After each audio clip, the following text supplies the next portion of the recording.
Well, here we are with another family-style review of the campaign. Not the candidate. I got confused at first. But it's the Will Ferrell, Zach Galifianakis film, and Will Ferrell is running for Congress, and he basically runs in this sort of small town every year, unopposed. So it's just him. So he's always wins no matter what, because no one runs against him.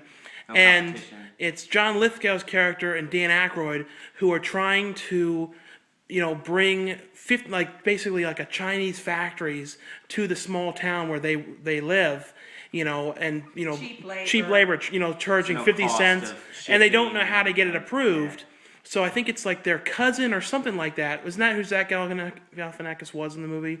Their cousin, someone in their family, like that, yeah. The only person they knew who could possibly do this, would run for Congress and not know what he's signing, so get him to sign over to make the town basically just cheap labor. Right. So they bring him in. So Zach Galifianakis really doesn't know what he's doing, his character. And didn't you think the best stuff in the movie was the scene with the kids at the table, his family? Were really funny, yeah. Yeah, that stuff was hilarious. Yeah. Some of the funniest stuff in a long time. Yeah. And the one thing about this too I thought was great was it was R-rated.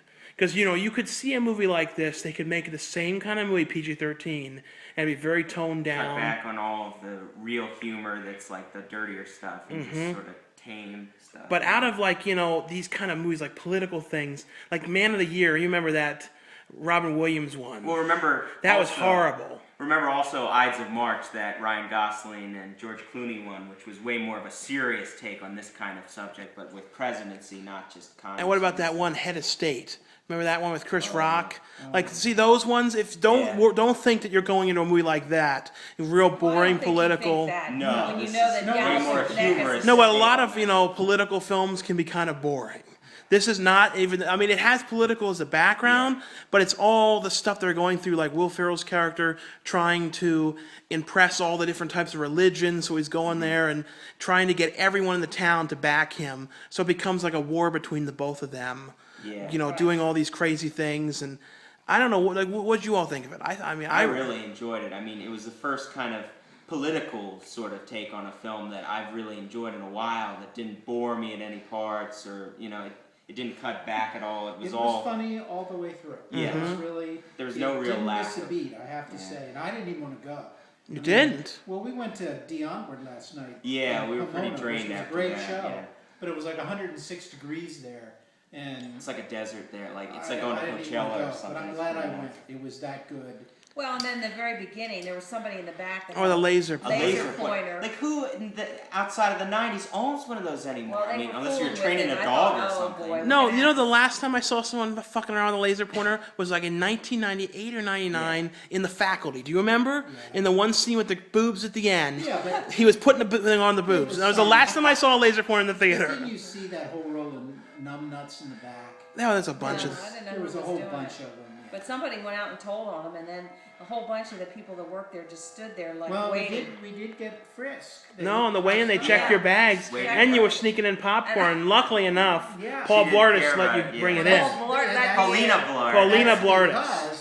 It was Weight Watchers popcorn, and she knew what it was. She could understand. Yeah. I bring that in. And then the cool old guy we see all the time. I said to him, we got our butt inspected on the way in. He couldn't stop laughing. He was like, bend over. Yeah, you got to bend over to come in. I know. The back doors are still wide open. People. No alarms on them or anything. Yeah. No, and also I looked. There was no one on the other side. There was one. She was checking the one door. No, there was. There was. It was like a regular Regal employee. Oh, a Regal employee.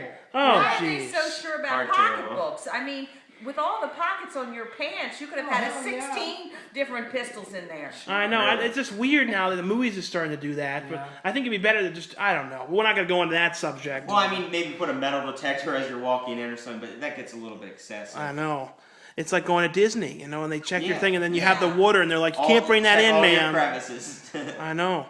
But all in all, though, I thought this was pretty much a perfect comedy. Like there was not much about it that I would say wasn't good. I mean, only thing I would say was I wish John Lithgow and Dan Aykroyd had a little bit of bigger part, and a little bit more with Zach Galifianakis' kids in the movie. Yeah. That was the only thing. Like their stuff was hilarious. Galifianakis had a really, really cool shtick. No, and he was different because when in a lot of the other movies he's in, he's kind of Zach Galifianakis, Right. just himself. Well, he was This this was a sort of real part. Nerdy, effeminate, sort of weird. Tour guide. Southern kind of, Yeah. I really like this though. Yeah, I did too. This is definitely one I would recommend people see. Like out of 10 stars, people like out of 10. What would you say? Oh, at least like a solid, 8 or something. I mean, as far as comedies go, I mean, Yeah. it's kind of hard to give a perfect score with a comedy because everyone's humor's different and everything. But at least I up think there an or 8's a something. fair. Yeah. Could be even, considered a 9. Like that Total Recall though was so bad. That was the last thing I saw. I really disliked that one. Well, you've got to go see that Queen of Versailles, yeah, that that documentary. And there's a bunch of horror stuff really coming out, like that Possession. It Yeah, looks pretty that creepy. looks good. I like that kind of stuff. That was the one where they were screwing around with a laser pointer. What about that Knocked Up 2 one, though? I don't know about that. Decide. Was I mean, she knocked Knocked up? It's not called a Knocked Up 2. It's Oh. considered a sort of sequel. They Yeah. said he wanted to Well, it's just use. always that same woman with her real children. Well, that's his wife though. She's in everything. Yeah, but I mean, it's always her and her two Yeah, children. I really but like because the it is, first Knocked it's Up, the though. same characters. Right. It's a spin-off Yeah. movie. It's just without. It's like in the same world, kind of like with Pauly Shore and Encino Man, because it's like his same character makes a reappearance from Son-in-Law. Talking about reappearances, did you see that trailer with the Fonz? Oh, I He's know. got a big part. I know. Remember Yeah. when we saw that thing that he was supposed to come to the Hollywood show? And then it said canceled. Canceled due to a booking? Yeah. I figured he was like doing somebody's birthday party. Oh, I And know. he got a real good gig. I And he know. looked good. His hair's long. And there's a Clint Eastwood one. Yeah, Gran Torino's Yeah, back. good. He looked good. He's ancient. He's like the ancient mariner. Oh, I know. But he looks really good. Well, I guess That's all in all, the though, we name. just would wrap this up by saying it's definitely one to see. Absolutely. That I know that Bourne Ultimatum's out. I don't care about that. No, it's kind of weird competition with that because it's like such an action and then Jeez, Lulu, you're doing some Frenching. Right in my eye. Oh, I'll be jeez, interested Lulu. to see the. Don't be doing that. I'll be interested to see the ticket sales related to these two, the Bourne Ultimatum or whatever, and Yeah. this one because like who knows. I guess we'll end this with, you're farting out your butt toots or whatever that line Oh, was. yeah, your Brit too. There were some great lines in it. Yeah. Really, Yeah, really and I good think this is one of the best Will Ferrell movies in a long time. Yeah, they were. Him Because and some of his Jack movies, Galifianakis were very some of the likable. last like one or two, couple of them, sometimes he just sort of says jokes and they're just okay. And gets And in this his one, underwear and this all one that they stuff. really worked and stuff. Yeah, I this thought one was really. this was up there with Step Brothers for him when Yeah. everything really worked.